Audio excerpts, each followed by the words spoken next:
Hey, MotoAmerica fans, we are fresh off our first race weekend of the year at Daytona International Speedway. And so this is our first post Daytona podcast of 2024. And I'm joined by our communications manager, Paul Carruthers. And we're also joined by a guy that I'm telling you, he transcends three eras of basically professional road racing in America. And I'm not trying to date you, Hawk Mazzotta, but you did.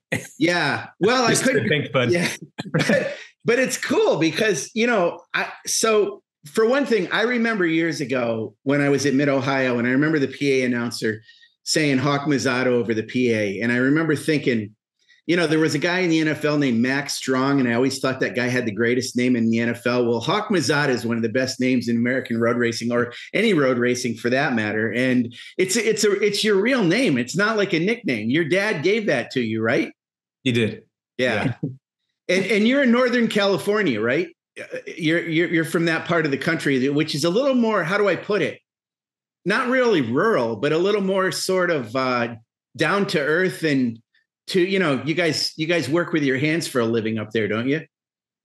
Yeah. I mean, I'd like to say it's pretty old school up here. We are where most people don't think California exists. It's sort of like Sacramento and San Francisco. That's it. Well, there's still a lot more California. I'm like 2 hours north of Sacramento, and it's beautiful. It's just sort of old school, and it's all sort of ag and farming, and it's pretty beautiful place. I'm stoked and fortunate to be up here. I grew up here, moved away, and came back for a career years ago. But I love it up here. So the first place I think I would have known you from is Sears Point. Is that right? And right in 250s or no? Yeah, 125. Sears Point. Attaboy. Everyone, Sonoma. Sears Point. Yeah, 125s. I raced 125s. It's sort of what I started on, and that would have been the Sears Point days. Yeah. Okay. Yeah. Mm-hmm. Yeah, and then you raced 250s for that. You raced in that Cup against Alex Gobert, and was Corey West part of that group then too? I didn't race against Corey. He might have been. I only did the one race. That was in 1999 at Laguna Seca. And Hopper was part of that. Yeah, John Hopkins smoked all of us. Yeah, it was Hopper and Alex Gobert, myself. There was a whole crew of guys, and Greg White was in, or supposed to be. And I think he crashed himself out. But well, that was a neat deal. I did the one at Road Atlanta. No way. They had a journalist deal, right? With the race was within a race, but all I wanted to do was not get lapped, and I didn't. So I was pretty pumped. Good for you. There were some fast guys in it. That was sort of like the, again, I went to Laguna Seca, but it was like a handful of rounds, and the winner got to go to Europe and you got $5,000. I mean, it was legit. It was legit. It was pretty cool. So there's some fast guys in it. Yeah. Yeah, one of the things that's fascinating about you, Hawk, and I don't know if this was maybe a crossroads or a turning point of some sort for you early in your career, but you, in 2000, you were with Arian Racing, and I think Josh Hayes was your teammate, wasn't he? Yeah, I had incredible opportunity, to ride with Arian, and Josh. Back then, it was God, the sport was so strong in that class, but Josh Hayes, and there was Curtis Roberts as well. Mm-hmm. Yeah. Because I crashed his motorcycle actually in testing. And then there was like the satellite team with one of the Goberts and Alex. Alex. Yeah, it was. Was that Bruce Transportation or not? Yeah, Bruce Transportation. Yep. That's right. The yellow bus team. Yeah. Yeah, exactly. I get Roger Hayden raced for them for a little bit of time. Yeah. Raj rode for them, and that's right. So that year, 2000, you were just fresh off Daytona, and you had a pretty decent round there. So just to bring people up to date, you raced last year in King of the Baggers and in Super Hooligan. This year, you're focused in Super Hooligan, and you're actually racing with Roland Sands Designs on the FDR 1200. And you had a pretty good result at Daytona. I want to go back, though, and talk about that 2000 Daytona. Didn't you get hurt at Daytona that year? And can you tell what happened? What was the deal there? Yeah, that was my first pro race, so I'd started racing in 98 on little 125s and did that 250 Aprilia deal in 99. I guess that was my first legitimate professional race. And then, I had this opportunity to go race with Arion on a 600. Back then it was called 600 Super Sport, and went to Daytona, and I got taken out. I got taken out on the back straightaway. Just, a racing incident. The guy I was racing with, I think, just got too close in the draft, wind direction change. I don't know how he did it, but he just, tucked in down the back straightaway, and I went over the handlebars. Wow. Got sort of jacked up, went to the old Halifax, been there a few times, but so that was it. That was the only race I did, was Daytona, by choice. I didn't grow up doing the sport. I come from just normal background. I played football and lacrosse and grew up on a cattle ranch in the middle of nowhere, and just got into it, and I loved it, but I definitely didn't grow up doing it. And I really was still figuring out what I wanted to do. Did I want to try to pursue this as a career? And I loved it, but that was my moment where, I got hurt and went home and was sort of thinking, all right, what do I do? I was at that age too, going to college, and, just a lot of options and time to think. So that was it. That was sort of the long hiatus in my career. Yeah. And then, of course, but since then you were involved in motorcycle. Well, you have the school, you still have the school, I believe. So you've always been around motorcycling, and obviously you've gotten back into it in a racing sense. Tell us about what it is in you that made you decide to have a school, and it's kind of focused on younger people, isn't it? More than anything. Yeah. I've become known to work with the children, really, which I'm stoked on. It just happened that way.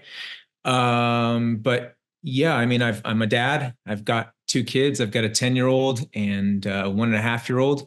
I love being a dad. It's the best thing in the world. I love kids. They're our future. It's, I think the need is there for instruction in motorcycle riding, motorcycle racing, period. I think we've all seen that, whether it be driving down the road and you see a guy or a gal on a motorcycle, and within 10 seconds, you can say, oh my gosh, that's scary. That person needs help, period. And then they just don't know, which on the street is even more scary to me, that there's such a need. And with these kids, especially where I'm at, we're in a rural country area. And so there's a lot of land. So a lot of people and kids ride here, whether it be 4-wheelers, motorcycles, but it's a lot of just backyard riders, and parents don't know unless they ride. They just put these kids on these bikes that are weapons, and it's sort of scary, So, my now wife, then back in 2015, girlfriend, was the one that really pushed me into this. Honestly, I have been building homes since high school, and I was a firefighter. I've been an EMT. I've been cowboying and running ranches. Really, in the past lot of years, I've just done a lot that I'm just sort of that kind of guy. Maybe it's a downfall, but I'm pretty just, I see something, I read something, and I want to do it, and I do it. And it's led me back into this place where I am. So the real short of the long is, I met my wife. I was running 3 ranches, growing hay and cowboying, running cattle, mainly just fixing crap that's broke all the time. That's being a cowboy, and she's a veterinarian. So she came to a call for a horse on the ranch that was caulking, and ended up having to put the horse down. But that's how I met my wife. And with meeting her, I went and did a local supermoto race after not touching a bike since 2010 at all.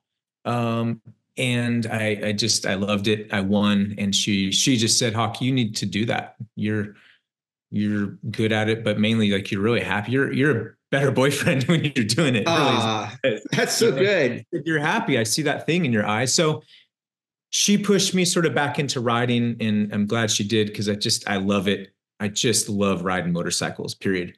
And in 2019, it was like this enough's enough of so many people and parents at school. Hey, how do I get my kid into riding? Because they know that I ride and always had my boy riding. And so we formed a business in 19. So that turned into a couple years of teaching a lot of others. I mean, thousands of students have come through, which has just been phenomenal. And trying to make that my only business. I've still been building homes and sort of fighting fires and doing all sorts of stuff. But yeah, now that's it. That's what I've focused on. And Corey West actually is the one that got me into racing. So he stopped through my place in, I think it was 21, on his way north to Castle Rock to go race a Hooligan race, a dirt track race. And he and Patricia stopped off, and it was great to see them. And he just mentioned, hey, do you want to race a bagger? And I said, no, heck no, I don't. I didn't know what bagger racing was, really. I wasn't following racing much. But yeah, that's how it started, was a phone call to a guy who was looking for a bagger racer, and I'm racing again. It was really just a potential marketing tool for me, for my business. And, I love riding and racing, and if I could maybe get paid to do it. And so here we are. I'm racing again. So the Super Hooligan classes really was the perfect place for you to land, though, right? Absolutely. I mean, I think it's just amazing. Just the Hooligan of it, man. It's wild. There's so many manufacturers. It's a really neat thing that allows a wide variety of racers, if you will, to get into pro racing. You've got a bit of all walks of life, which I love, and all skill levels and all the different bikes. And they're wild looking and sounding. And it's so cool, And last year, getting on the Chief for Roland, the old Indian Chief, that was a neat intro for me to get on into the Hooligan class. And with Roland, I just think the world of Roland and that whole crew. They're just incredible group of humans and bike builders. And that led into a lot of hard work this off season to where I am now with being on an incredible bike, incredible team. Yeah. I mean, that FTR 1200 is just an absolute weapon. There's no doubt, especially in that class. It's perfect for that. Wouldn't you say? It is. Yeah. The bike's. Yeah.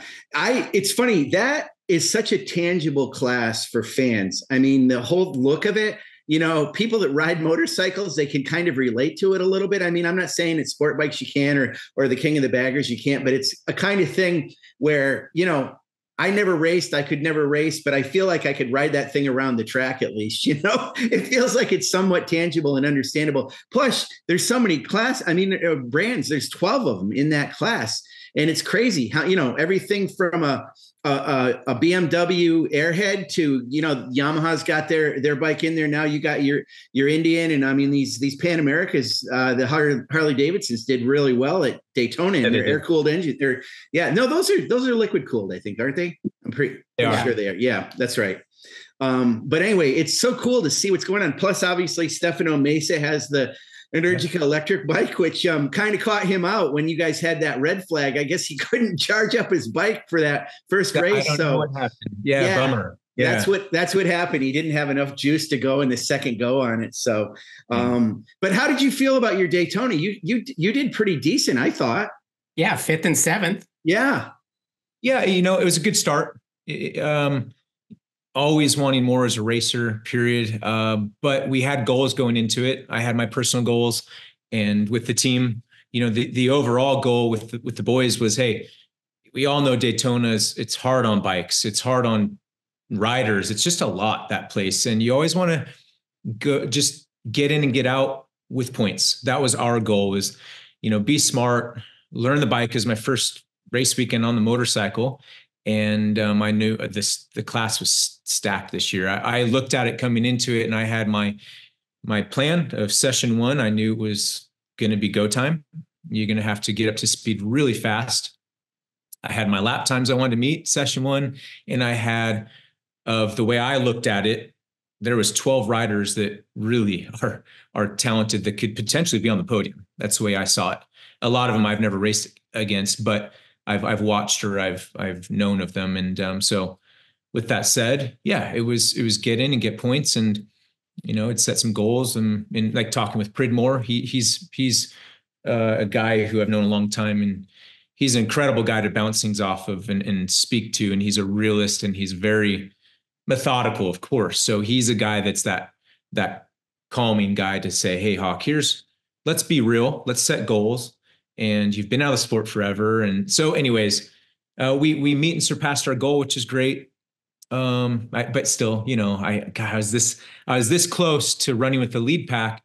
I just could not get a drive on the banking. I mean, they'd pull me 3 or 4 bike links, and that's everything there, right? That was it. I mean, it wasn't nothing about the team or the motorcycle. I just was missing setup a little bit. I was just spinning all the way up the banking, and they were driving. So I'd watch these guys that was it. It's like, God dang it, But it was fun, man. I had a good time. The bike's amazing. The team's amazing.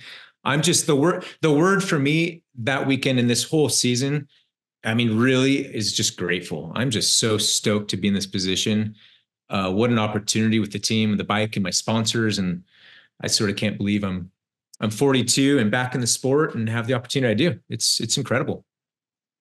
So, Hawk, tell us about that bike at Daytona, or those bikes in that class. I mean, aerodynamics is so important at Daytona. Those bikes really don't have any aerodynamics. So, I mean, you have to kind of crawl under the paint somehow. Do you feel it around the banking? And how's your neck? I mean, did you definitely deal with some discomfort of running that thing around 31-degree banking at those speeds?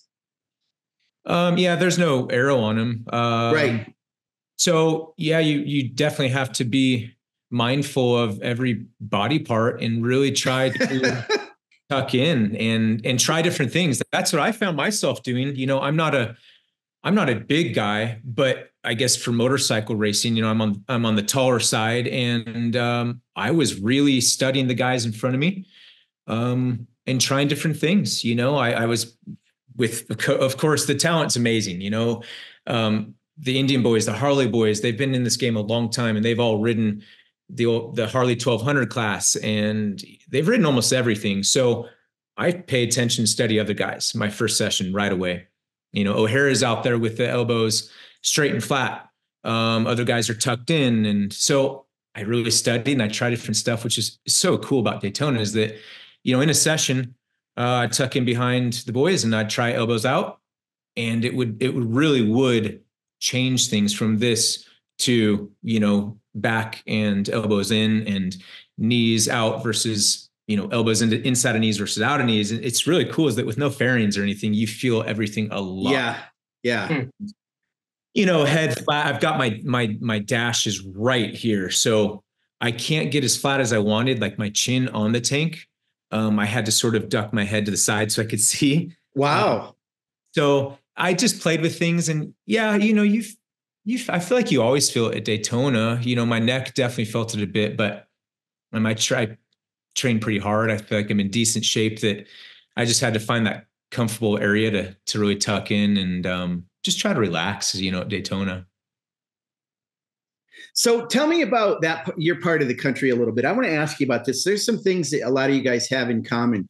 Shalina Moreta lives in Petaluma, I believe, and she has a dairy farm. You've been on ranches, and you're from north of that area as well.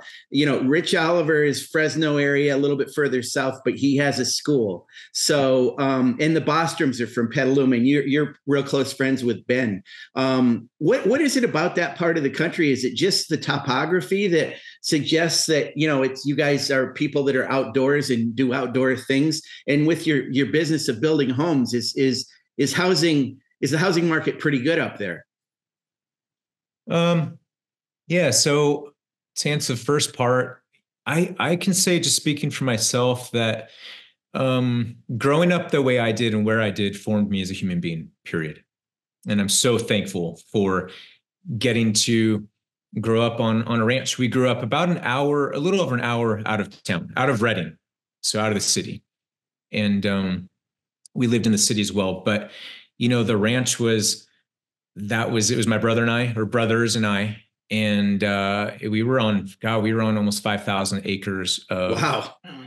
We ran cattle, man. It was like, a playground, period. And it was a lot of just adapt and overcome and figure stuff out, So from a young age, yeah, we were on motorcycles, dirt bikes. They were a tool. They weren't. Yes. They were I think we had a little XR80 and a DRs, whatever was around, we rode, and we knew nothing about riding, period. Like Pops, our dad, he was an athletic guy, and he would drive anything, ride anything, and he'd teach you. But there was no beyond that instruction. Maybe you had your cowboy boots and your hat, and sometimes it's like, hey boys, put on a helmet. If you're going to the way back, wear a helmet, take a knife, and wow. you always had a gun on you, always a rifle and a scabbard or a pistol. I mean, it was amazing, period. It was incredible because, my brother and I would go way out back, and we'd get into so much trouble. It was ridiculous. Like, and you didn't have phones, you didn't have anything, which was what was so special about it. Now, I mean, to think my 10-year-old going out, we were little, we were that age or younger, way out back. I would trust him, but at the same time, if he had a brother or something, maybe, but man, it was no joke. We would get stuff stuck, and we'd drive an old little Toyota and get it stuck and hung up. And we had mountain lions, we had wild boar, we had bear, we had everything that it was truly elements to deal with, but you always figured it out. You didn't dare get something stuck and not hike back and then hike back the next day, low pro, and try to get it out before you're like, hey dad, right, everything's stuck. No way. You didn't mention that because you were getting tuned up, Right. So growing up, back to, I guess, sort of answer it, growing up the way we did, and maybe like the Bostrom boys and Shalina on the dairy. I've been to her dairy. You just, you're outdoors with nature and animals and the elements. And so I know we just had an appreciation for life in a way that maybe so many don't, because they weren't given the opportunity. We're just blessed to have had the opportunity to grow up the way we did and have to figure stuff out, build things, rig things. If we got in trouble, it was you go pick rock, period. You'd go out in the pasture and we would pick rock. We had the most flawless pastures, man. It was you were in trouble a lot. Not by choice, like we'd go irrigate and rotate the valves. It was hard. It was hard stuff, but it was awesome. So we knew how to work with our hands, and the summertime here is brutal. It's 100 to 110, and you'd go pull weeds. You'd go do stuff that was not fun, but we had work ethic, and that's carried out through all my careers, period. Our parents worked hard. My dad was one of the hardest working guys ever, and he instilled that of, if you want it, get it, period. And so that's, I think that's why maybe the people up here, or the Rich Olivers. I've been to Rich's place, and he's one of those guys, man. He's a hard worker. He's methodical. You're out in the country, you just make stuff happen. Now I feel like a wuss for growing up in Southern California. But you got it down there too, though. It's just different, though.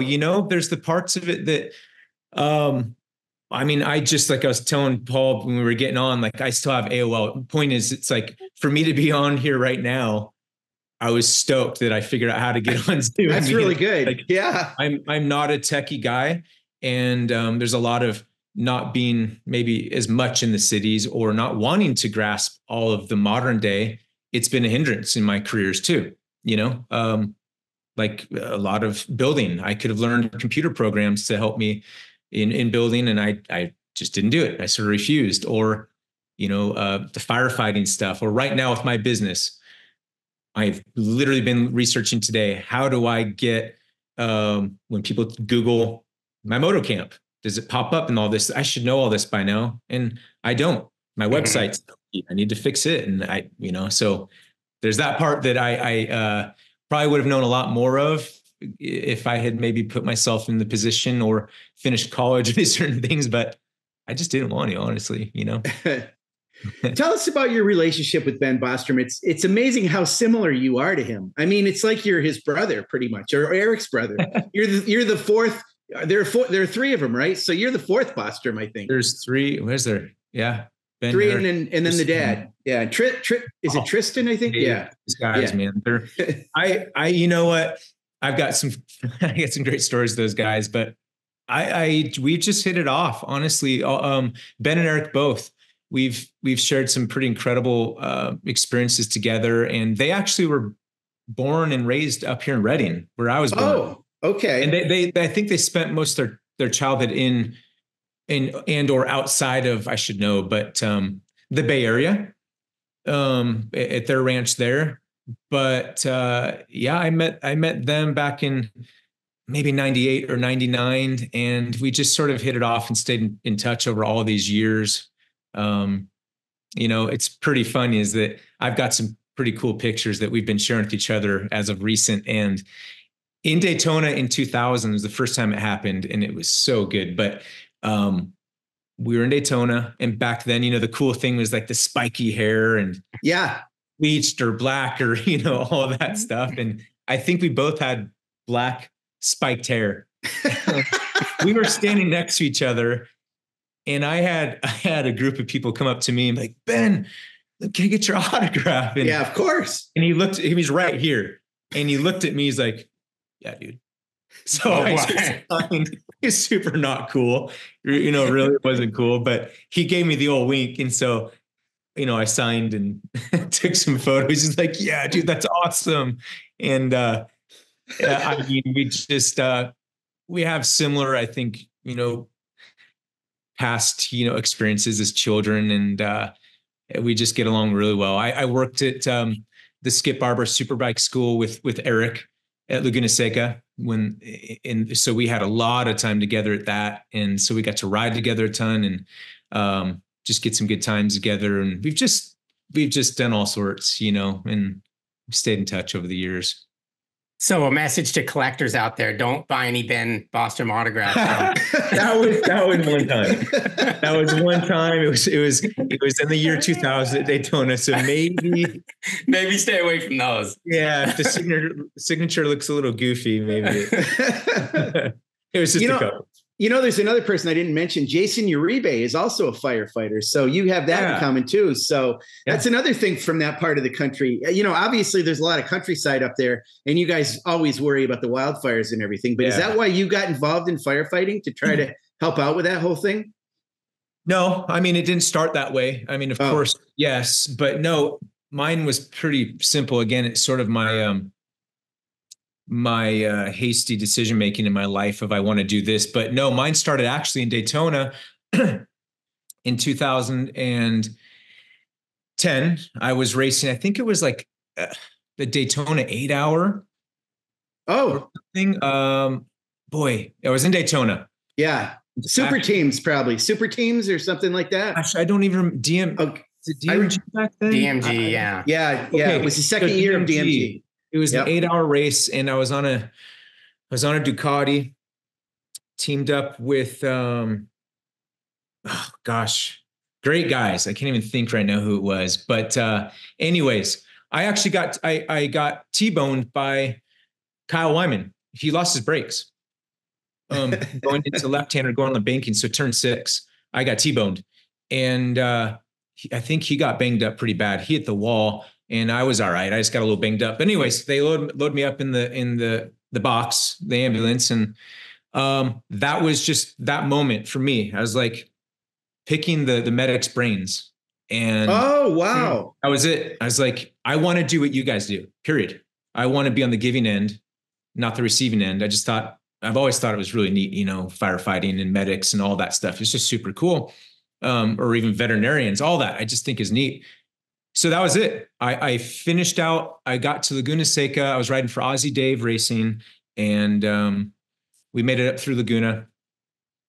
That was my last race, and I literally had already signed up for Fire Academy.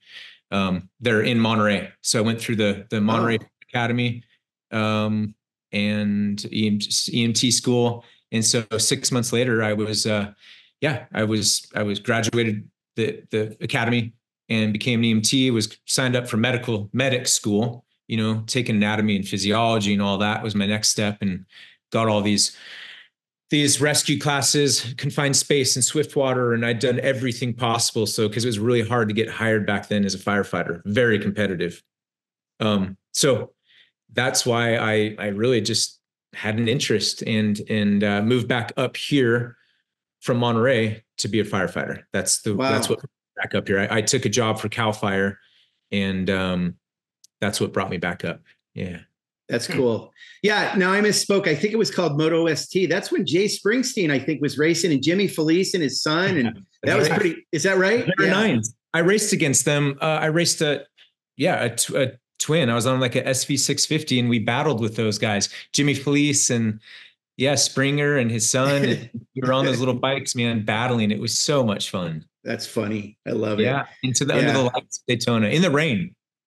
Oh, wow. Yeah. That's the year. That's the year Heron won it. And it was at nighttime, and it was really cold for him. Now, I don't know. Did you guys raced a long amount of time. So you had to race under the lights for part of it, obviously. Right. Yeah. So, and that's man stuff right there, boy. I'll tell you. It was sure cool. Yeah. That was like Josh Hayes. I mean, there were some names in it, Ulrich, and there was some fast guys that show up and do that thing. And it was fun. You know, it was like, you had so much time to do this. You had to be just really smart. And it was the whole strategy part of like the 200, I guess, you know, I mean, it was really neat.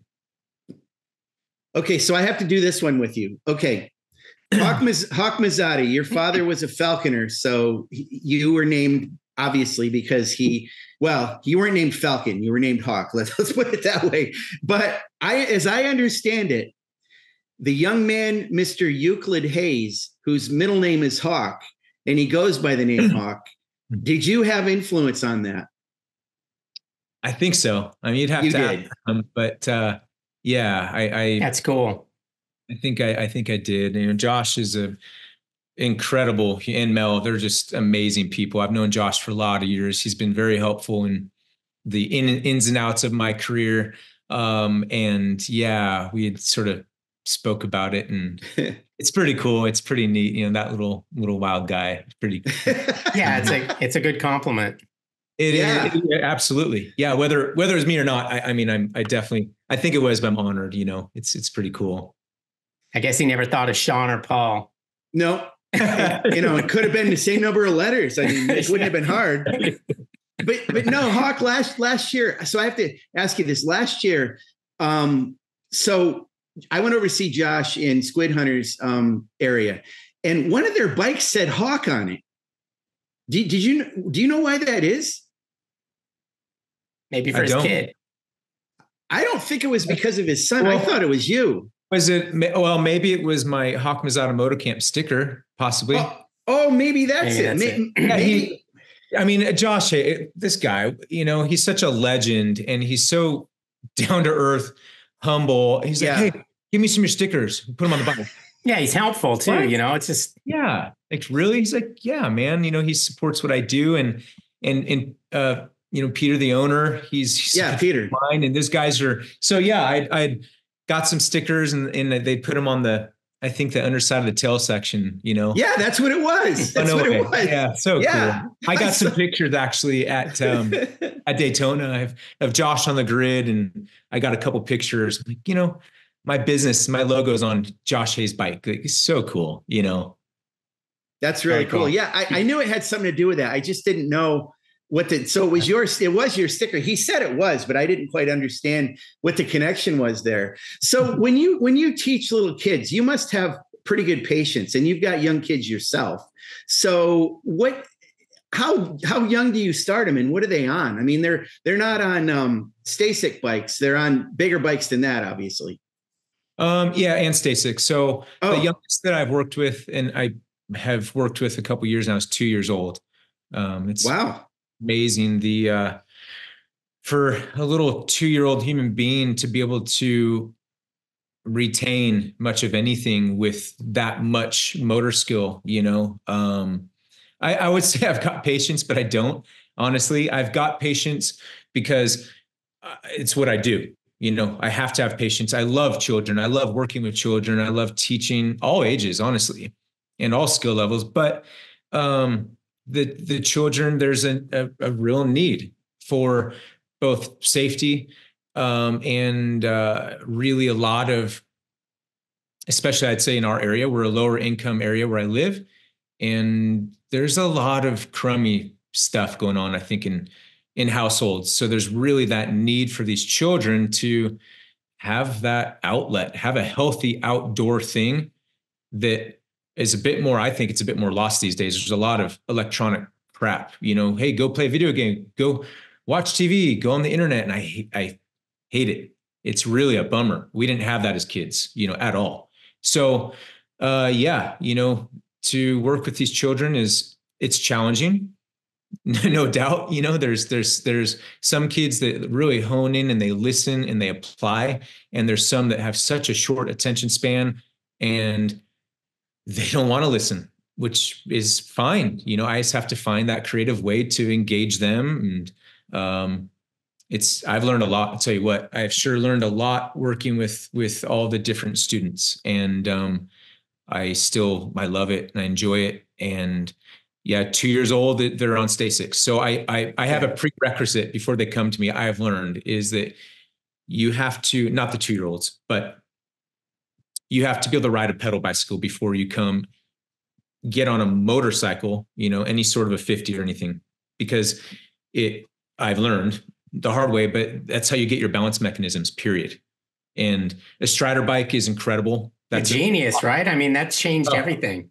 It has. The Strider bike, we've got these little tiny, they're riding helmets, there's just this helmet on a little tiny body and they're jamming everywhere. And it really, though, the steps are incredible. My curriculum, it's a Strider bike, a pedal bicycle, even if it's for 1 hour, they come out and, they want to ride a motorcycle. I'm like, let's put you on a pedal bike. I get them rolling because it's a totally different deal, believe it or not, with the pedaling versus just pushing and gliding. They got that. And then we go to, the 50s. There's all sorts these days, but no training wheels. I don't do it. We don't need them. And the progression is just insane. It really is because of the steps and, it's just brakes and throttle control, period. I just start very slow. We're talking a couple of feet. So they build their confidence. The worst thing is you get that first taste of it and it's whiskeyed out into a fence or scared, then they don't want to do it, know? So the first experience is very mellow. And then, it's off and running. These kids are, they learn fast. What do you think of our mini cup program? Oh man, it's awesome. It's incredible. We sure didn't have that as kids. Right. And these bikes are full blown little race bikes and, the kids are in the full gear. And it is so cool. And I would like to be much more a part of it, really. Now that I'm back in the sport in MotoAmerica, I think it's incredible and it's needed for our US racers, to progress and go that next level. That's the perfect starting point, I think, combined with dirt. That's the conversation I've had a lot of lately of parents coming to me or Trackhouse, these people, hey, what do you think? What's it take to get US riders back overseas dominating?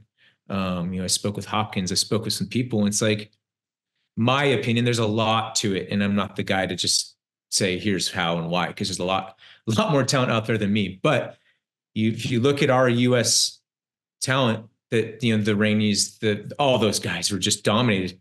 They were all dirt trackers. That's true. They were all hardcore flat trackers and they could ride anything. Those guys could ride anything. And I just think that background, you're comfortable sliding, and they had their way of doing it.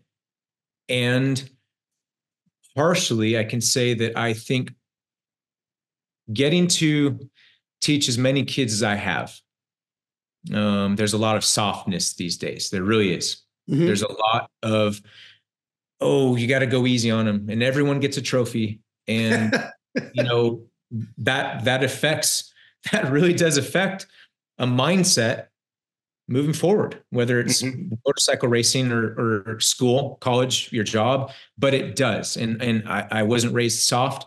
And I can tell you what, when I started racing, I was fortunate to be surrounded by incredible racers. I had amazing opportunity of Freddie Spencer's. I got to go to the Roberts Ranch and train with Curtis and Kenny Jr. and Kenny. And I'll tell you what, I didn't ride much dirt, and I went out there and rode 100s. And Junior and Curtis and I were on their little TT track, banging bars. I thought we were hauling ass. We were getting down. And old Kenny would be, in the center of that TT track in his shorts and his cowboy hat and some white tennies. I remember it. And he would hit golf balls at us. Yeah, there's not a lot of softness there. There was no softness, but I wanted to be as fast as I could be. And I thought I wanted to do as a career, and I didn't care. This guy he'd be like, get off that bike. Let me show you how to do this. And he'd hop on a 100 in his little tennies and shorts and go lay down a hot lap. You're like, holy shit. Wow.